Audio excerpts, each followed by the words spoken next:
Hello, and welcome to this week's episode of the Badger Report. I'm Owen Desai. And I'm Lily Price. This week has brought a lot of change, both at home and across the country, and we're going to break it down in the next 30 minutes. Coming up, we're looking into the farming industry to see what farmers are doing to stay afloat in tough economic conditions. And later, a former Badger reads from his new book and talks about his transition from running to riding. But first, we're talking about the 8 lame duck proposals and what they mean for Wisconsin's government now and in the future. All this and more coming up on the Badger Report.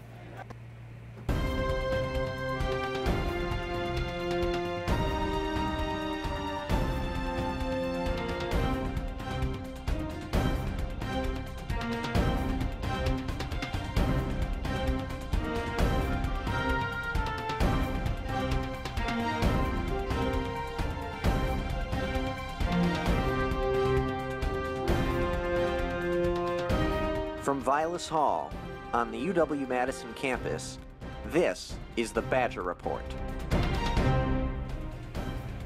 Legislation that would slash the power of the governor-elect and the attorney general-elect is sitting on Governor Scott Walker's desk today. Wisconsin Republicans took 2 days to work through lame duck legislation protecting Republican interests and making it harder for Governor-elect Tony Evers to pursue his campaign promises. Republicans debated overnight Tuesday, and despite protests by the public and Democrats, passed the package in the Senate. The Assembly approved it a couple hours later, and the legislation went to Walker's desk. We're joined by the Badger Report's Taylor Palmby, who's here to tell us about the bills. Taylor, what are these bills about? Well, Owen, that's a loaded question.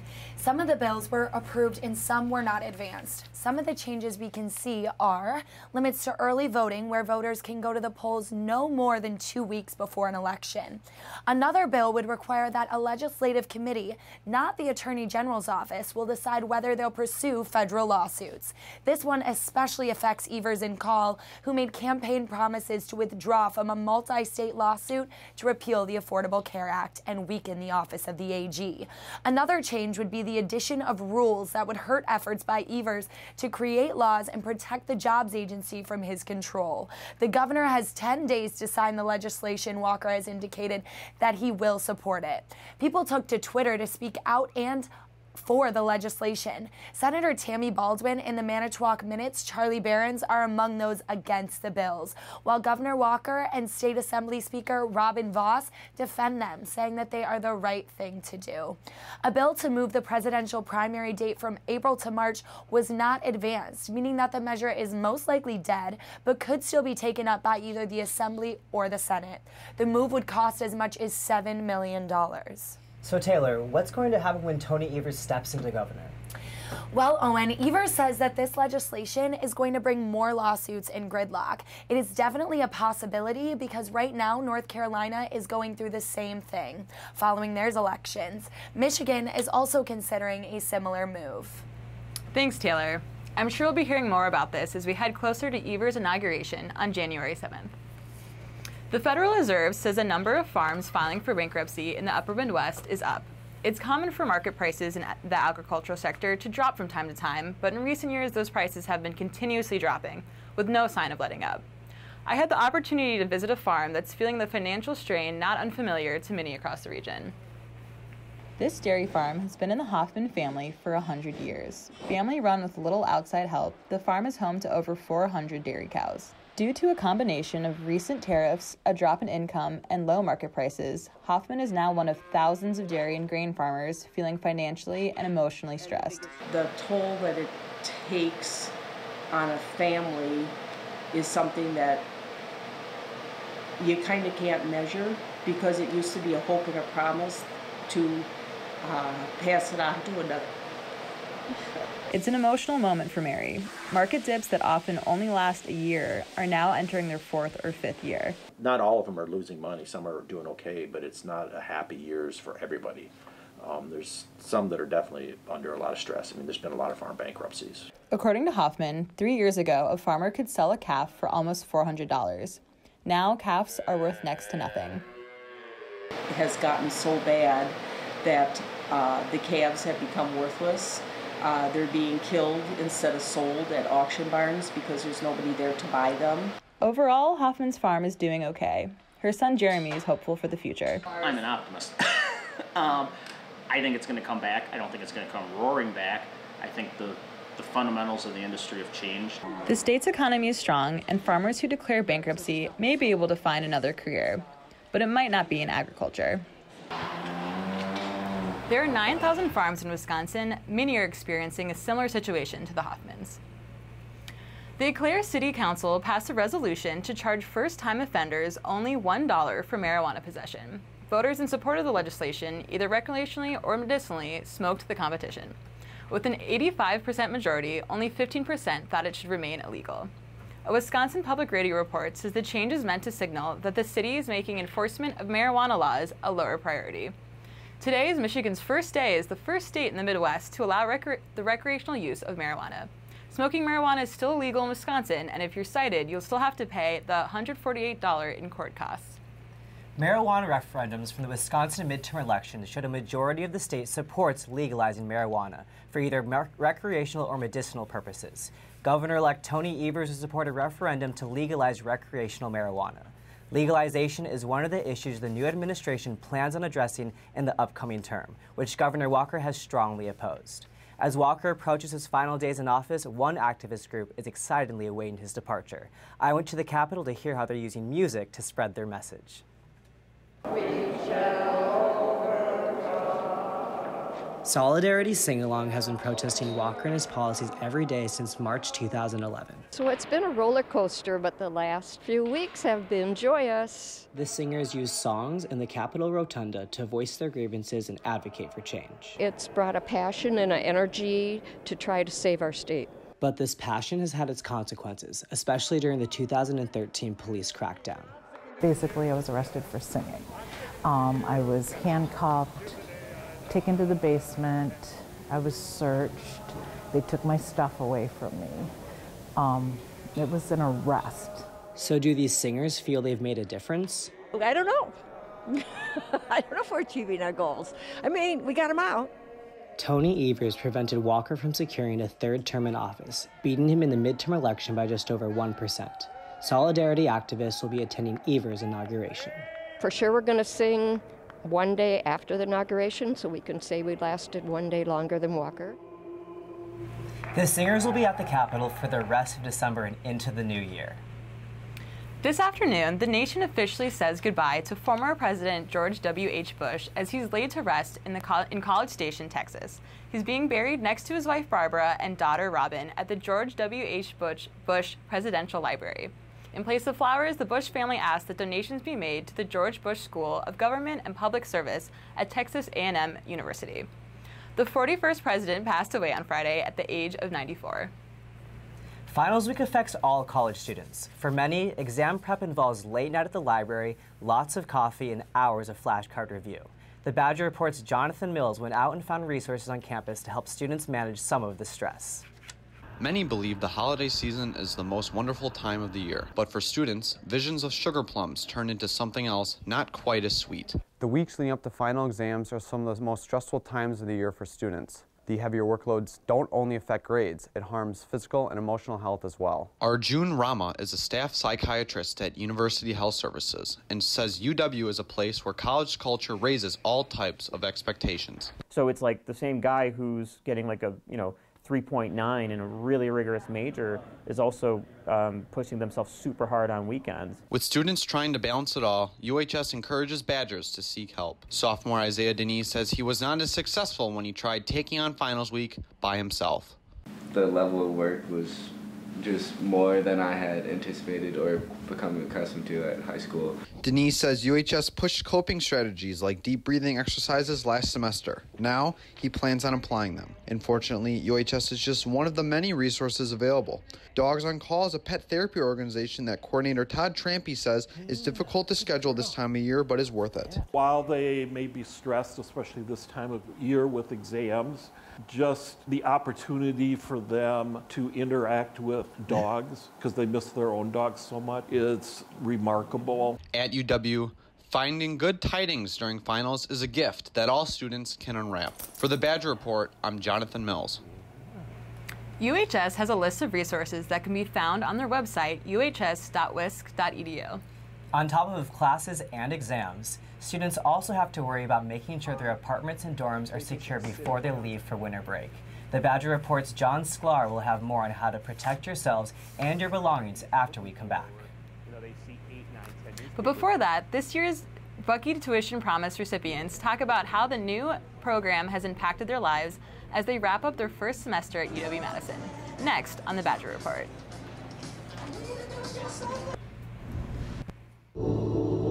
Progress is an endless challenge. Here at the University of Wisconsin, we're a community of innovators in constant motion. We think on our feet, connect with each other, and hit our stride, pushing past limits. Progress is an endless challenge, but it is only those up to the challenge who change the game.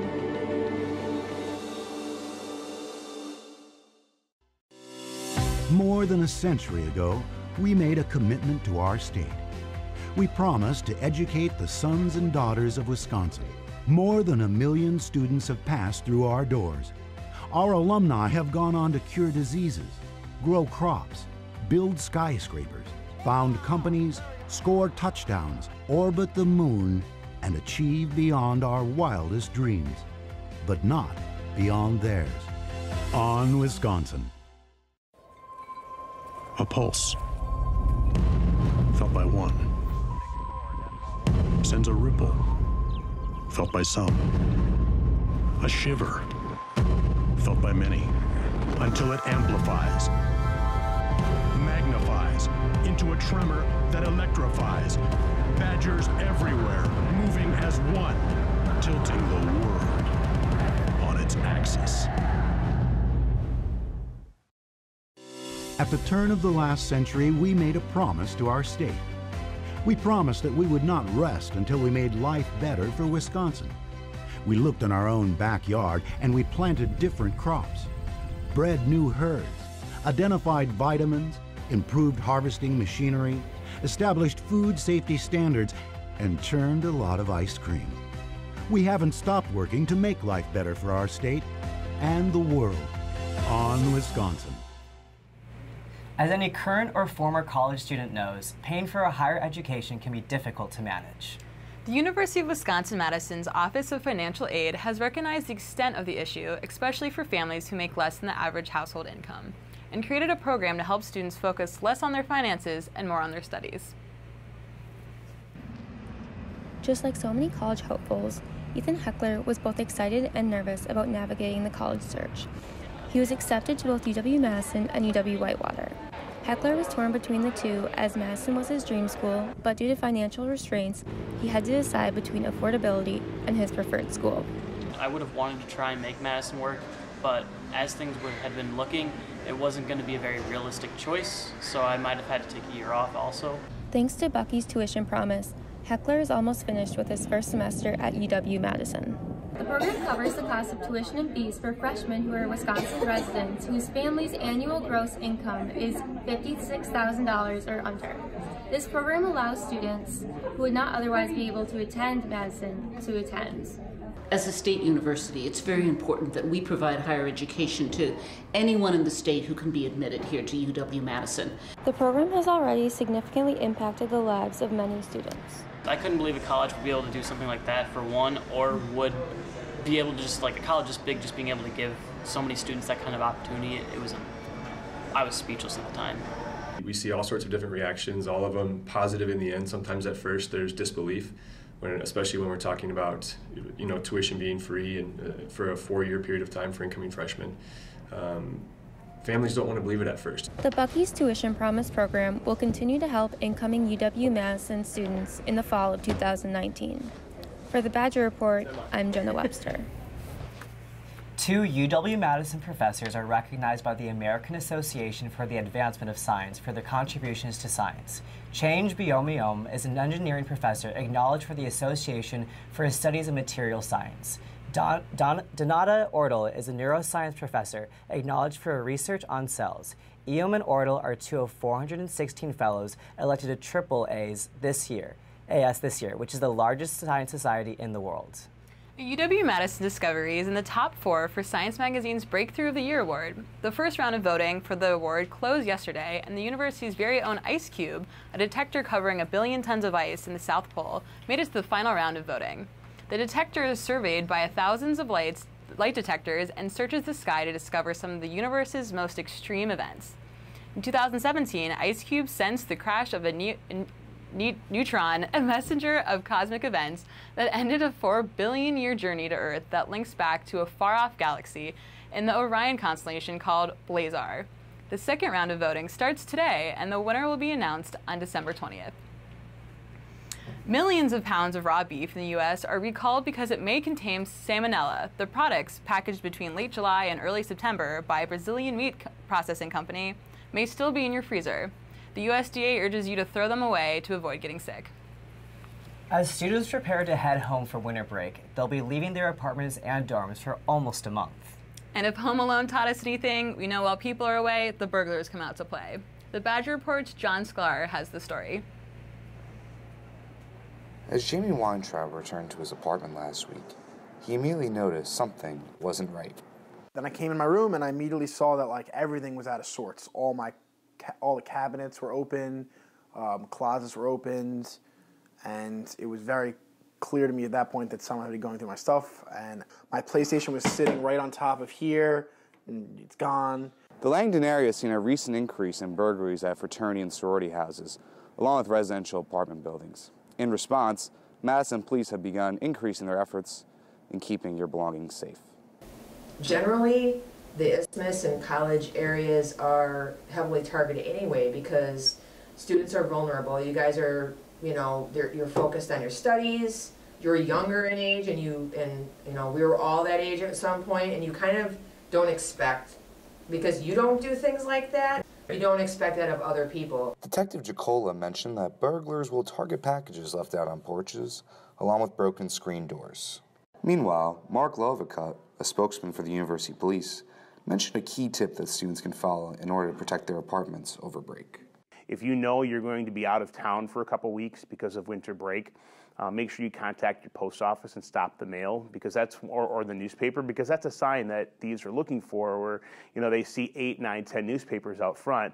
Well, of course, nobody's been home for 8, 9, 10 days. That's an opportunity for someone to get into your home without you even knowing about it and stealing your items. For the Badger Report, I'm John Sklar. Officials also suggest taking pictures of the serial numbers on your electronics so they're easier to track down if they're stolen. Later on the Badger Report, a new membership that will help you get a jump start on your spring break body and won't break the bank. And when we get back, Monroe Street is open again and business owners are welcoming customers through their door just in time for people to shop local during the holidays. A pulse, felt by one, sends a ripple, felt by some. A shiver, felt by many, until it amplifies, magnifies into a tremor that electrifies. Badgers everywhere, moving as one, tilting the world on its axis. Progress is an endless challenge. Here at the University of Wisconsin, we're a community of innovators in constant motion. We think on our feet, connect with each other, and hit our stride, pushing past limits. Progress is an endless challenge, but it is only those up to the challenge who change the game.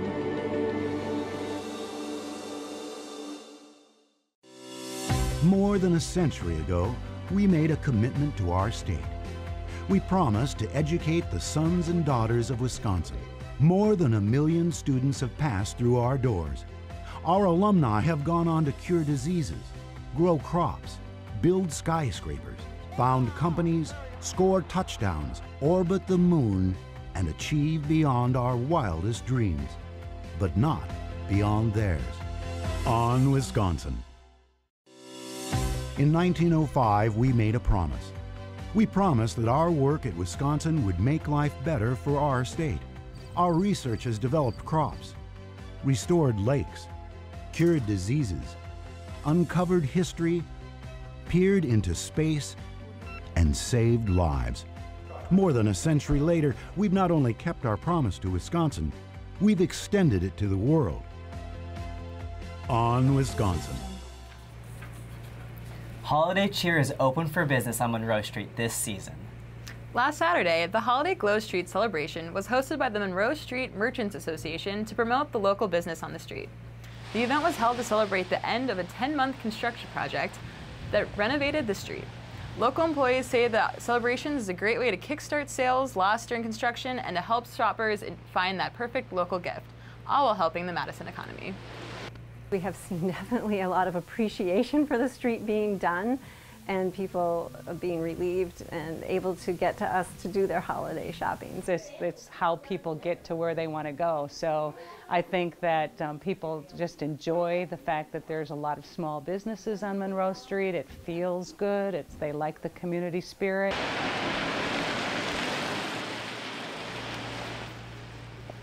Maybe the season of giving will get us into the holiday spirit. I know snow always gets me excited for the holiday. We've already seen a little snow and some freezing rain recently, so I'm wondering what else could be in store as we get closer to finals.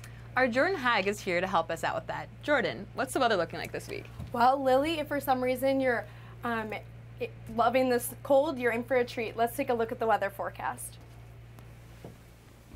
Well, it was a fairly chilly day with partly cloudy skies, a high of only 23 degrees and a low of 7 degrees.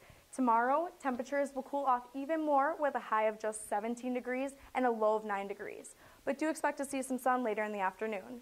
It looks like we'll have quite a bit more sunshine as well looking into the weekend as temperatures warm up on Saturday with a high of 26 degrees. Winds will be light as well, so the wind chill won't be a huge factor.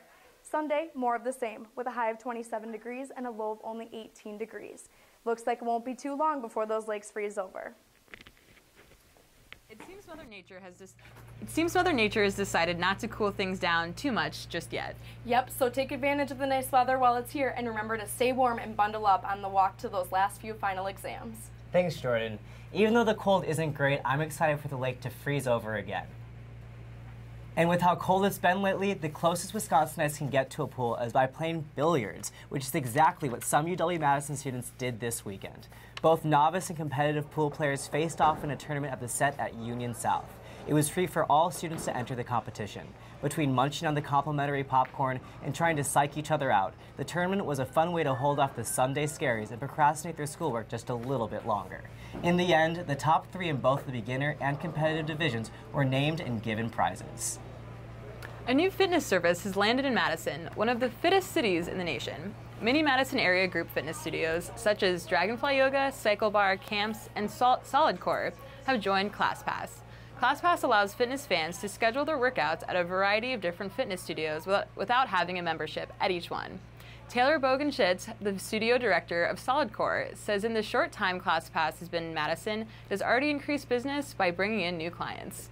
Our ClassPass a few times, and then I'd say maybe like a third of them are retained from our studio, like we'll buy a package or something. I think it's good because it gives you the chance to try out all the different gyms that are offered in Madison. Bogenschitz says people are encouraged to buy packages from studios they like because ClassPass punishes clients for going to the same studio over and over. You can buy a membership online at ClassPass.com. Monthly memberships start at $15 a month. After the break, find out what Derek Tyndall has been up to in this new chapter after his life since UW-Madison. I don't think you want that in there either, though.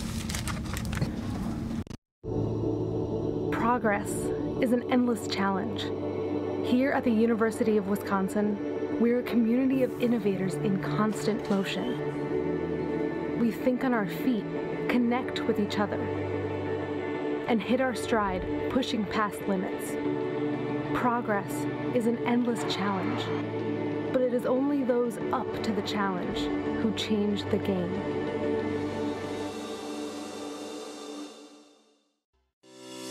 More than a century ago, we made a commitment to our state. We promised to educate the sons and daughters of Wisconsin. More than 1 million students have passed through our doors. Our alumni have gone on to cure diseases, grow crops, build skyscrapers, found companies, score touchdowns, orbit the moon, and achieve beyond our wildest dreams, but not beyond theirs. On Wisconsin. It's been a crazy week for Wisconsin sports. Our Jonathan Mills joins us to break down all of the firings and wins and losses from this week. Jonathan, get us up to speed. Thanks, guys. The Milwaukee Bucks protected home court against the Detroit Pistons last night and powered past their conference foe 115-92. The win moves Milwaukee's record to 16-7 on the season. In other state basketball news, the number 12 Wisconsin Badgers continued their impressive start to the season with a 69-64 win over the Rutgers at the Kohl Center on Monday. Ethan Happ scored a game-high 20 points for UW, which is off to its best start since 2014-15 season. Successful athletic programs are not in short supply in Madison. Over the weekend, it was announced that the Wisconsin football team will face off against the Miami Hurricanes in the New Era Pinstripe Bowl at Yankee Stadium in New York on December 27th. It marks Wisconsin's second time in as many years playing Miami in a bowl game. In the NFL, the highs and lows of the Mike McCarthy era officially ended in Green Bay on Sunday. Following the Packers' embarrassing 2017 home loss to Arizona, the team announced it had parted ways with the longtime head coach. Now offensive coordinator Joe Philbin takes over as interim head coach. Only 2 days later, the Packers cut associate head coach Winston Moss for a tweet attacking Aaron Rodgers that you can see here. He called out the number 12 and capped it off with #LosingSucks. So here's a story for all you Badger fans. Once upon a time, Derek Tyndall was a staple of one of the best Wisconsin defenses. While the former cornerback earned accolades for his on-field performance, Tyndall didn't get drafted and ended up unclaimed in free agency. But now Tyndall is just starting to unlock his full potential. The Badger Report's Noah Rubnitz has more on the story. What's up, Hundy? Boom said, Hundy growled. Former Wisconsin football player Derek Tyndall is turning the page to the next chapter in his life, literally. He is currently writing his first novel, Teletrius Johnson, The Beginning of the End, a story that draws from his friends, family, and personal experiences. Tyndall admits he didn't enjoy reading growing up, but his love for comics, cartoons, and the escape they provide him have helped him unearth this newfound talent. It became football for me.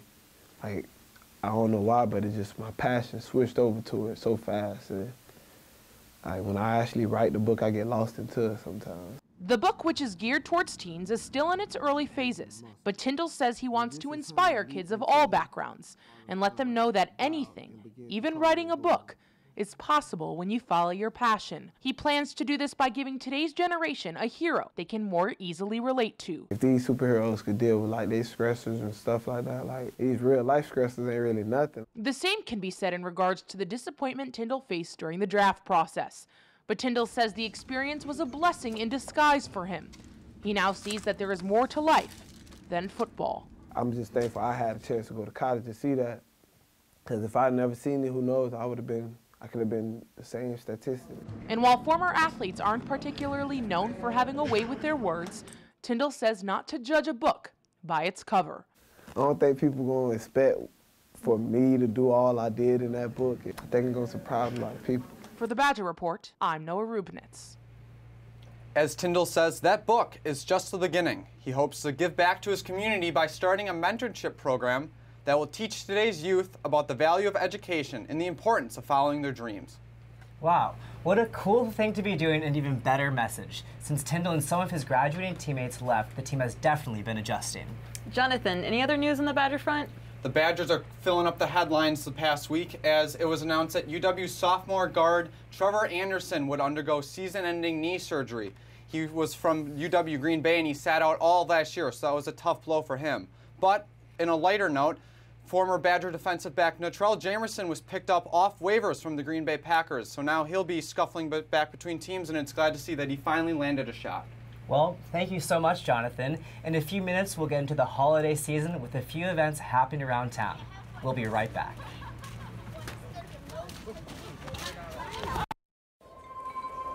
A pulse, felt by one, sends a ripple, felt by some.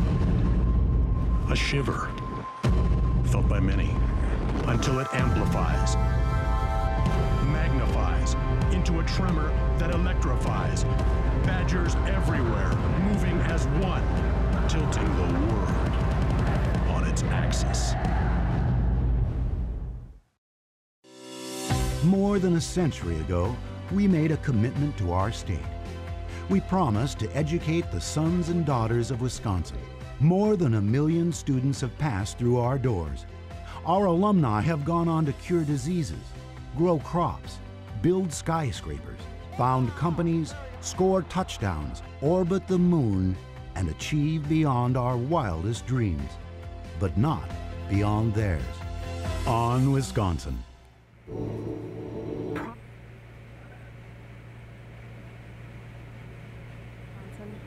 After the sun goes down, the zoo lights transform Henry Vilas Zoo into an illuminated winter wonderland. The lights brighten up the zoo from 5:30 to 9 o'clock p.m. every weekend through the end of the month. The annual event features thousands of lights and displays, with new ones added this year. Participants competing in the 10th annual Gingerbread Houses for CASA event found this year's competition bittersweet. For the last time, members of the community came together on Saturday to build gingerbread houses to benefit those who don't have city homes of their own. CASA, which stands for Court-Appointed Special Advocates, are volunteers who help foster children going through the court system in the Dane County area and nationally. The Gingerbread House building competition raises funds for child abuse treatment and prevention and lets some of the CASA kids vote on their favorite houses. Wow, what a fun way to give back and help the community. Well, this is our last newscast, and we'd like to thank you all for watching us this semester. We've had a lot of fun bringing you the week's news and breaking down some of this fall's biggest stories.